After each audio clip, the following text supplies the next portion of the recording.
Hello and welcome to Carbon Removal Newsroom. I'm Ross Kenyon, lead strategist with the Nori Carbon Removal Marketplace. Today I have with me Stephen Lutz, lead of the Blue Carbon program at GRID-Arendal. Stephen, thanks so much for being here.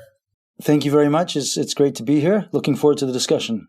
Me too. We get a lot of people asking for blue carbon content. We haven't done nearly enough shows about it either here or on reversing climate change. So I'm happy that we were able to connect because I've seen a bunch of articles come out recently about whales being carbon negative.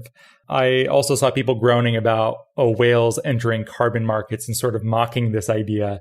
But maybe starting from the beginning, how exactly are whales carbon negative or could be carbon negative? Okay, so there's a number of sort of mechanisms whereby whales have roles to play in fixing and sequestering carbon in the oceans, or helping to fix and sequester carbon in the oceans. So carbon in the oceans is fixed by phytoplankton. That's the little algae that live at the surface of the water, or the shallow waters. And they do that by bringing excess nutrients into nutrient-deprived waters. And they do that through nutrient-rich flocculent fecal plumes. So they go down to depth and they feed on squid, and then they come up to the surface and they defecate, and this brings excess nutrients into the surface waters.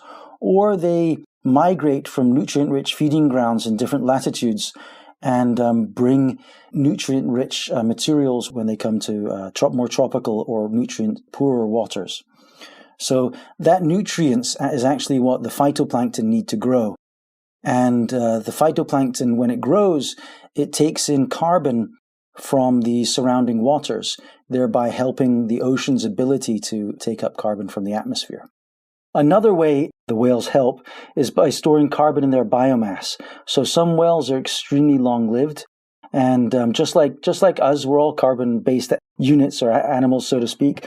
The whales store carbon in their bodies for over their long lifespans, and then the next mechanism is whereby when whales naturally expire, they bring that carbon down to the bottom of the ocean, where it can be sequestered or stored away from the atmosphere for thousands to millions of years.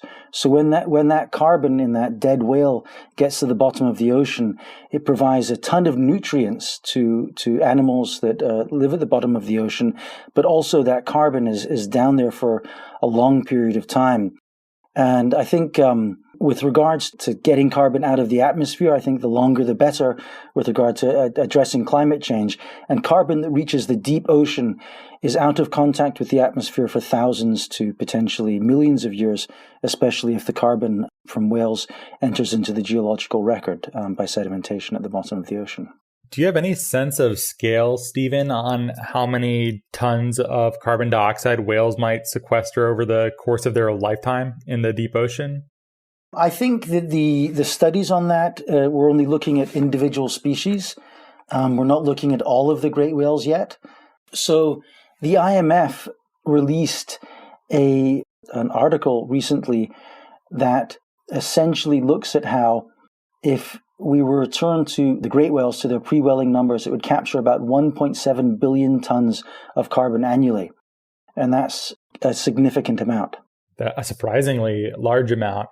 What's the population of whales now relative to the pre-whaling days, like percentage-wise? Are we at 10%, 20%? Is it more or less? Well, in answer to that question, I would say that the degradation or the culling of whale populations is well documented. For example, sperm whales have been driven down to about 1/3 of their pre-whaling populations, and blue whales have been depleted up to 90% of their pre-whaling populations. And the issue here is that whales take a really long time to repopulate. So even though they might be a fantastic carbon sink, it's going to take a while for them to recover to these full populations. Interesting. And then I did see people mocking this a bit, not the idea that whales can be carbon negative, but that there might be some sort of carbon market that monetized whales. This is sort of broadly the criticism of ecosystem service markets, is that they put a price on something that's inappropriate, or maybe just economically the incentives work in a wonky kind of way. But do you think actually there is a case for whales entering carbon markets? I think it's an interesting question. I don't think we have the information that we need to see if whale carbon offsets would be viable yet. I think you're not going to see whale carbon offsets anytime soon, because we really have to understand first if we can measure this value, its global significance, and then what it would take potentially for a whale carbon offset. Is it even feasible? We do have examples in the terrestrial carbon market where coastal ecosystems are being harnessed to achieve goals in climate change with community benefit. But I think a whale carbon offset would be a completely different type of an offset. And I don't think anybody's proposed something like that yet. We actually do have some proposals to explore the idea, but we haven't got funding yet. This is charismatic megafauna if I've ever seen it, Stephen, but it does seem very hard to measure. Yeah. Yeah, but one thing you've got to take into account is that, the value of a carbon offset for a whale must be, I think it should be something like how much would it cost to conserve and manage and help restore the whale population. So it may be that the actual value of the cost of actually protecting whales is more than their value in carbon. But like I said, we don't have the idea of the numbers yet. But what you could think of is maybe a potential boutique type of carbon offset for people that actually do appreciate whales and like the charismatic megafauna. I think that could be something popular, and I think it's a question worth exploring. Yeah, those are all fair points. I guess we'll have to look forward to seeing what exactly happens with that, if anything. Or maybe it isn't carbon markets. Maybe that's just an ancillary benefit to whale conservation generally. And you have to remember, that right now at the UN they're discussing a treaty for the high seas. That's the area beyond national jurisdiction. And marine protected areas have been advanced by many non-governmental organizations and supported in their development by many foundations as well. But what they don't seem to have is a financial mechanism for sustainably managing these marine protected areas, and especially management in the high seas. So maybe whale carbon and the fish carbon could actually give us a way for the sustainable management of these areas.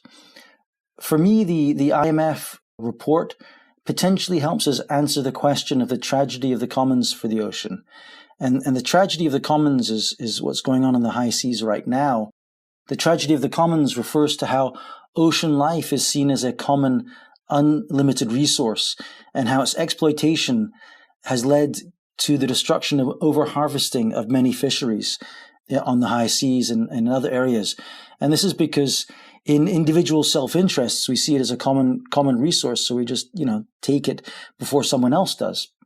Now, the IMF study advances a non-exploitive economic value for whales that is supported by them just existing in the ocean.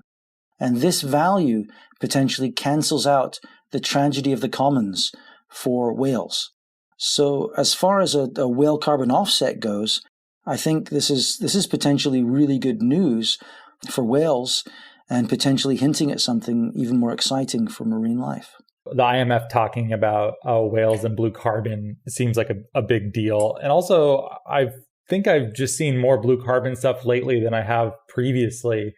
Do you think things are moving along at a nice trot right now with blue carbon? Is there stuff that we should be keeping our eyes peeled for? Well, blue carbon is carbon that is stored and sequestered by coastal and marine ecosystems. And, the focus of most of blue carbon has been on these coastal ecosystems, the mangrove forests, the seagrass meadows, and the saltwater marshlands.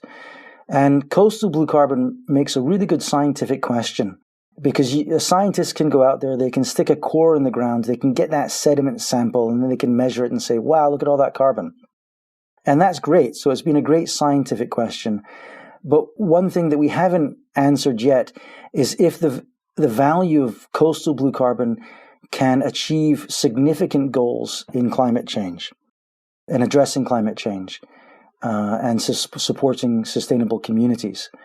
Because we don't have that many projects out there that actually demonstrate that yet.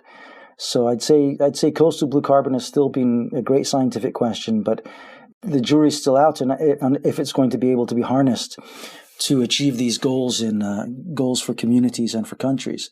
Now, that being said, I manage the Blue Forest Project on behalf of the United Nations Environment Programme. And this is essentially the world's largest exploration of blue carbon and ecosystem services for coastal and marine ecosystems. We have project sites across the world. And just this year, we've actually been able to increase the area of mangrove forests on the voluntary carbon market by an order of magnitude.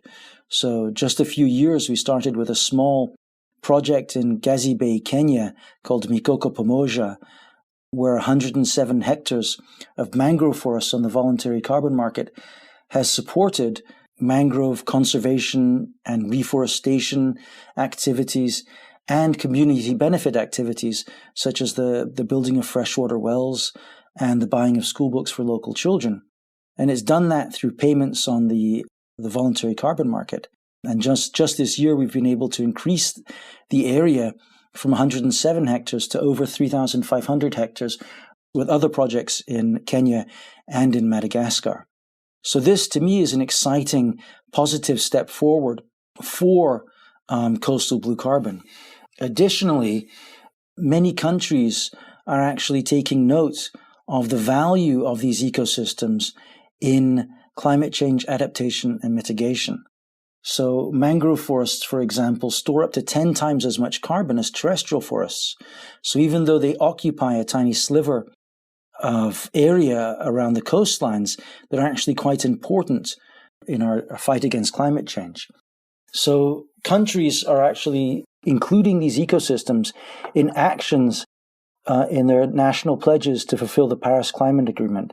And to date, I think it's 30 countries include reference to coastal wetlands and coastal ecosystems in terms of mitigation actions in these national pledges, and 59 countries include these ecosystems in terms of adaptation strategies. And these are pledges that countries are actually making to the UNFCCC. So I think blue carbon is just going to grow. The importance of it on the coasts and the importance of it in the oceans as well. We're very excited about blue carbon and aquaculture and just generally figuring out how to involve carbon removal in the littoral and pelagic seas, or waterways, I should say. That was just me showing off that I wanted to know some nautical terminology. But the company's called Nori. We think there's a lot of potential out there in the ocean, and we're tracking this closely. So thanks for your work on all that, Stephen. Sure. And if someone wanted to follow your work, if they wanted to keep up on the state of blue carbon, what do you think might be a good way for them to do so? Well, you could look at what we're doing through the Blue Forest Project. That's pretty easy to find online, or look at our program at GRID-Arendal. And there's many other initiatives out there. The Blue Carbon Initiative is one that's managed by Conservation International and other partners. And then for more international sort of flair to it, you could look at the International Partnership for Blue Carbon that we're a founding member of. Great. I'll put those links in the show notes for anyone who would like to follow up and learn more. I'll also just try to program more of these for both Carbon Removal Newsroom and for Reversing Climate Change. Well, thank you for being here with me, Stephen. That was fun and learned a lot, and you've given me some hope for the sector. Yeah, thank you. Thank you very much. My pleasure. Great. Thanks. And if you like the show, please rate and review us on iTunes, Apple Podcasts, or Stitcher. Tell your friends, tell a friend who needs to know that blue carbon out there is going on in very exciting ways. Help us get the word out. And thank you so much for listening.